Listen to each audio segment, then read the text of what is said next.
शुक्रिया शुक्रिया बहुत बहुत आप सब लोगों का। जिस तरीके का ये जन समूह और जन सैलाब है, शायद 1987 के बाद उमर साहब रामबन की धरती पे जो है नेशनल कॉन्फ्रेंस के किसी भी प्रत्याशी के लिए मैंने इतना आज तक नहीं देखा। और जिस तरीके से ये प्यार मोहब्बत आपकी आमद के लिए है, मैं तमाम लोगों का, तमाम चाहे कोगल परिस्तान हो, छिछत्तर हो, जांदरी भटिंडरी हो, बटोत हो, रामबन हो, जुंधार हो, हर एक इलाके से, रामबन के हर एक तूल अर्ज से जो है यहाँ पर लोग आज शिरकत करने आए हैं। जनाब, इन सब का जो है अपने में दिल की गहराइयों से आपका शुक्रिया अदा करता हूँ। इस कड़ी धूप में जनाब इन लोगों का जो बैठना ये बताता है कि ये 10 साल की जो नाइंसाफियां हुई हैं हमारे साथ, ये 10 साल का जो जनाब हमारा जो समय बीता है, वो किस कदर जो है हम लोगों ने जो है दर बदर की ठोकरें खाई हैं। चाहे वो हमारा नौजवान हो, चाहे वो हमारे बुजुर्ग हो, हमारी महिलाएं हैं, हमारे हर एक जो संगी साथी जो है, हर एक ने जो है परेशानी और जिल्लत का सामना किया है। जनाब, सबसे ज्यादा जो है मैं हमेशा बात करता हूँ नौजवानों के साथ।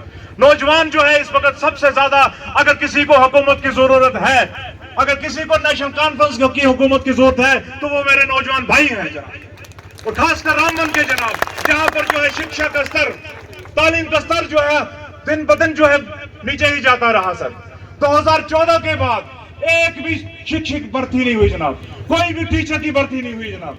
जनाब ने जो स्कीम चलाई थी हमारी नेशनल कॉन्फ्रेंस ने, रहबरे तालीम, इन्होंने 2017 में जो बंद कर दी थी, उस नेशनल कॉन्फ्रेंस, उस स्कीम का मकसद सिर्फ यही था कि रियासत के जो हर एक कोने में जो है तालीम का जो है वो चिराग जलाना था। लेकिन जनाब इनको वो स्कीम पसंद नहीं आई, इन्होंने वो स्कीम बंद कर दी। मैं आपसे ये गुजारिश करूंगा जनाब, हजारों के तादाद में जो पैनल अभी भी पड़े हुए हैं, मेरे कई नौजवान साथी उस उम्मीद में हैं कि वो सरकार आएगी और वो पैनल ऑपरेशनलाइज होंगे और हमको नौकरी मिलेगी और उन बच्चों को जो है पढ़ने का मौका मिलेगा। स्कूल खाली हो गए जनाब। आज रहबरे तालीम टीचर जो है, जितने भी उस्ताद हैं, वो अपने ट्रांसफर के लिए रो रहे हैं। उस ट्रांसफर पॉलिसी के लिए भी हम बात करेंगे जनाब।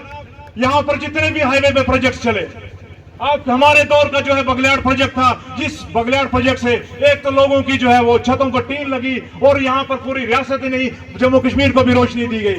लेकिन जब आपने उसको सेकंड फेज करके थर्ड फेज करने की कोशिश की, हमारी सरकार चलेगी, लेकिन अभी तक वो प्रोजेक्ट जो है वहीं का वहीं रह गया। और सावलाकोट भी। और यहाँ की एक बहुत बड़ी डिमांड है नौजवानों की, सर उस प्रोजेक्ट को जो है पहली ही काबीना मीटिंग में जो है फंड चाहे आप कहीं से भी लाए, हमें उधार करके लाए, आप कहीं से लाए, लेकिन फंड अवेलेबल कर रहे हैं ताकि ये प्रोजेक्ट चालू हो जाए और इन जितने भी ये मायूस चेहरे पड़े हैं सर, इन पर जो है वो खुशी की रौनक लाएंगे। सर दूसरी बात जनाब, यहाँ पर बहुत बड़ी शिकायत है, सबसे पसमानदा जिला है रामबन है, चाहे वो एजुकेशन के लिहाज से देखा जाए, चाहे वो एम्प्लॉयमेंट के हिसाब से देखा जाए। तो एक मेरी डिमांड है सर, और मैं उसको मैं खुद भी बड़े जोर से पेश कर रहा हूँ, कानून का स्टूडेंट हूँ जनाब, कि हमारी एक डिमांड है कि जब भी सरकार आए एक कानून पास किया जाएगा कि जितने भी प्राइवेट प्रोजेक्ट्स कहीं भी चल रहे हो रियासत में, उसमें जो है कम से कम 20 से 30% रिजर्वेशन हो फॉर लोकल यूथ, ताकि वहां का यूथ को रोजगार मिले और वहां के जो है पढ़े लिखे टेक्निकल लोगों को मिले। जनाबे वाला, दूसरा यहाँ का रामबन का सबसे बड़ा मुद्दा रहा है तालीम का। सर यहाँ तालीम जो है हमारे दौर में जो कॉलेज जितने अभी भी दिए हुए हैं, डिग्री कॉलेज रामबन है सर, अभी भी उसी वहीं का वहीं पड़ा हुआ है, उसमें कोई भी जो है बढ़ोतरी नहीं हो रही है। बटोत कॉलेज बिल्डिंग नहीं, उखड़ाले कॉलेज बिल्डिंग नहीं, राजगढ़ में कॉलेज ही नहीं है, तो उस पर सर जोर देना है। और दूसरी, मैं सियासी आदमी हूं तो सियासी बातें करना बड़ा जरूरी है। मेरे दो इलाके हैं सर, एक मेरा सबसे प्यारा इलाका सिराज का, जहां से हमेशा हमें प्यार मोहब्बत मिली, और दूसरा मेरा नया जुड़ा हुआ इलाका कोगल परिस्तान का। इनके साथ सर सियासी भेदभाव हुआ है, इनके साथ जो है सियासी साजिश हुई है। मेरी एक डिमांड है सर, 2026 में जो है डिलिमिटेशन फिर से होनी है, और हमारी सरकार अगर बने तो इन दो इलाकों को जो है असेंबली के लिए जो है हमने पुरजोर कोशिश करनी है। आपकी सपोर्ट की जरूरत हमें लगेगी सर। डेली वेजरों का मुद्दा तो हमने रखा ही है, और आपको भी मालूम है कि डेली वेजर्स के लिए जिस सरकार ने डेली वेजरों को लगाया था, ये हमसे सवाल पूछते थे कि इनको क्यों लगाया।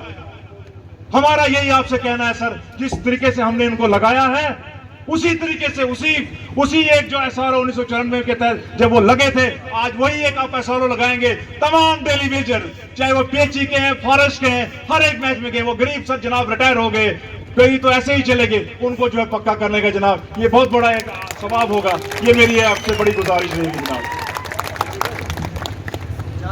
दूसरा सर, हेल्थ का जो सेक्टर है रामबन में, आपको अभी कहेंगे हमारे कुछ साथी आ रहे थे, उनका कोई गाड़ी का एक्सीडेंट हुआ है, यहाँ से मैं दुआ करता हूँ कि वो जल्दी सेहत याफ्ता हो जाए। सर रामबन अस्पताल जब आपके दौर में जो है डिस्ट्रिक्ट बन गया था और आपने कमान संभाली थी, 8 साल में जो है 6 साल में सर वो डिस्ट्रिक्ट का बिल्डिंग तो तैयार हो गई थी, फंक्शनल हो गई, लेकिन अभी भी वहां पर ना तो डॉक्टर होता है, ना वहां की वो पूरा ट्रॉमा सेंटर बंद है। तो मेरी एक डिमांड है आपसे कि जिस तरीके से रजौरी में अगर जीएमसी है, कठुआ में है सर, तो यहाँ क्यों नहीं हो सकता? ये एक डिमांड हमारी रहेगी कि रामबन को जीएमसी मिले, ताकि मेरे किसी भाई को, किसी माँ के बच्चे को जो है जब वो डिलीवरी करती है वैन में, जब सड़क पर करती है, तो उसको इस तरीके से दर बदर नहीं जाना पड़े सर। तो जीएमसी का जो एक डिमांड है उसको हमने फुलफिल करना है पहले ही स्ट्रोक ऑफ द पेन जब कैबिनेट बनेगी जनाबे वाला। उसी तरीके से हर जगह पर जो है पीएससी चाहे छोटे छोटे इलाकों में है वो तो आप करेंगे, लेकिन ये मेरी बड़ी एक डिमांड थी यहाँ पर।